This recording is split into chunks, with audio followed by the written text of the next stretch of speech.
Assalamu alaikum, dear students. A very good morning and welcome back with another video. I hope you all are doing great. And today our topic is going to be about relative pronouns. So we're having Mr. Caesar with us in the room as well. So, anyways, without further ado, let's get started.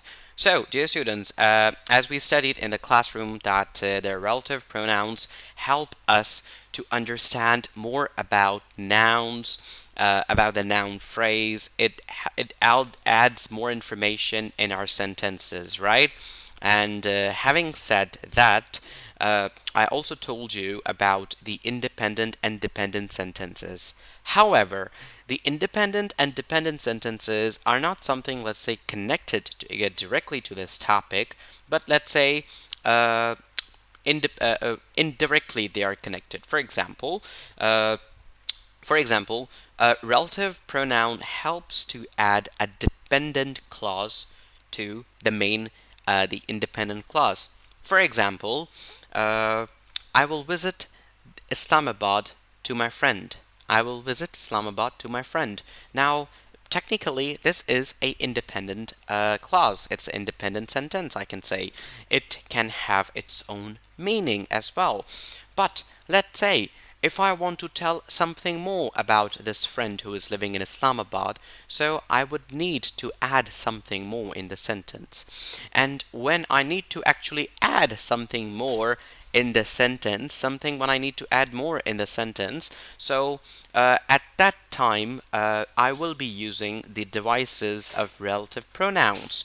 For example, uh, I will visit my friend in the capital who was my childhood friend in my same school. Now, see, I've added a little bit more information to that, right? So, this is all about the relative pronouns. Caesar, come on. Sorry, guys, sorry for that. So, now let's check some examples about that as well.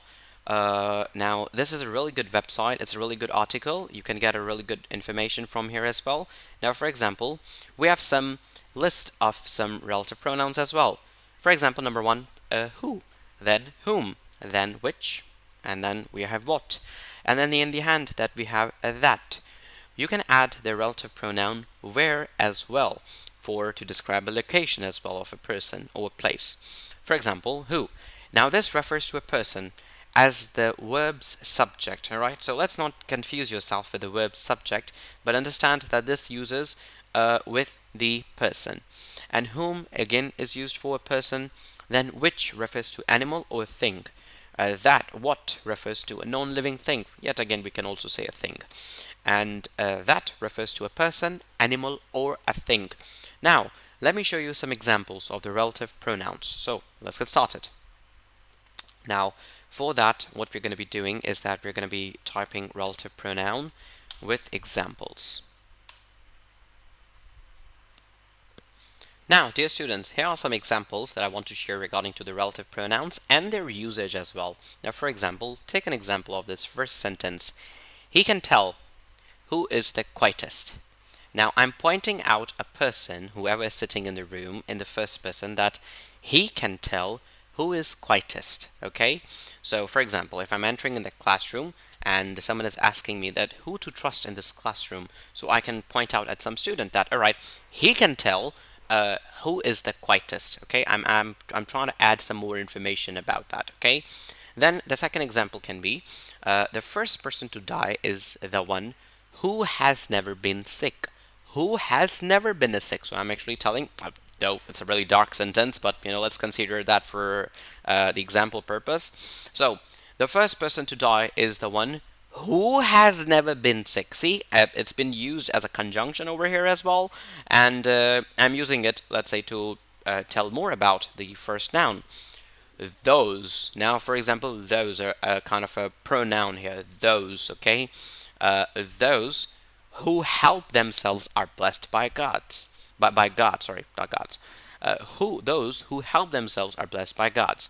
So here we want to add more information about the noun or the pronoun. So don't get me wrong, we can also take the example of a pronoun as well. It's not always about the noun. Then we have the fourth example here. Oh, sorry for that. Then we have the fourth example here as well, that please lock up. Please lock up. Please lock up whoever. Please lock up whoever is the last to leave. Whoever is the last to leave, okay? Then we have the plasterer who did the job, did the fantastic job. The plasterer who did the job did fantastic job, okay? Now, for example, the best performer is the one who is well versed in his field, or maybe who is doing best in his field. Who, which. Now let's find something for which as well, okay? I'm afraid we don't have anything for which, but let's try to find a couple of more examples for you all. Uh, so I'm to be honest with you guys, do not trust the random resources on Google. Right now I'm using some random resources, but for you guys it's going to be difficult. I'm just showing you these examples for the understanding purpose. All right, now let's continue. Now let's see the example for which. Which, see, which is used for things or animals. For example, did you see the letter which came today? Which came today? Because letters can come every day. Maybe it has come, let's say, a week ago or something like that. But did you see the letter which came today? So we have to keep that in mind, that it's kind of, let's say, combining the some sentences, okay? However, some relative pronouns are used at the very beginning of the sentences as well, okay? But at the moment, I don't want to confuse you more with that. So let's stick to their usage as conjunctions or to add more information about the noun. However, let's continue. Then we have having, I love the puppy, which is jumping at the kitchen. Which is jumping at the kitchen. Okay? So, whose? He's a man whose opinion I respect. He's a man whose opinion I respect. She is the student whose handwriting is the best in my class. She is the student whose handwriting is the best in my class. So, dear students, that was about the relative pronoun. Now, for example, we have some examples here as well. The woman who came to the door left flowers for you. Left flowers for you. I'm not sure whom book this belongs to. I'm not sure whom book this belongs to. Now, for example, interpretive dance, which I find a bit disconcerting, is all the rage. Okay, that's a little bit difficult for you all. Is this what you were talking about? Is this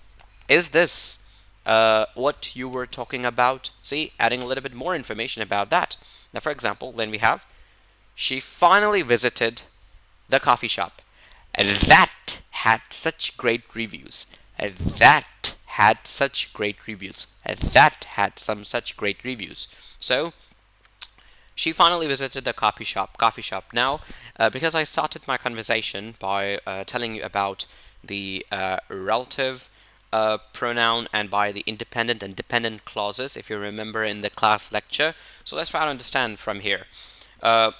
If I say this thing to someone for the first time I'm meeting with them, that had such a great reviews. Now, for example, I'm meeting with someone for the first time. For example, let's take an example of Hamza.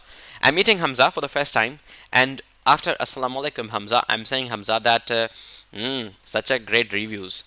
Hamza is gonna say, sir, what do you mean by that? What do you mean such great reviews? What do you mean? What are you trying to say? But because it's a dependent sentence, it needs some support. It needs an independent sentence. So here's an independent sentence. She finally visited the coffee shop. Even to let's say understand it in a more better way, we can say that Hamza, Hania. So she finally visited the coffee shop. So you would say, all right, but which coffee shop? Oh, that the one who was having such good reviews. That the one was having such good reviews. Adding more information, trying to support my independent class. That's how you attach that with it. Okay. So, dear students, thank you so much for watching this video. And yep, if you like the video, thumbs up and drop a subscribe as well. And yeah, see you in the next video. Thumbs up. Assalamu alaikum and best wishes for your test.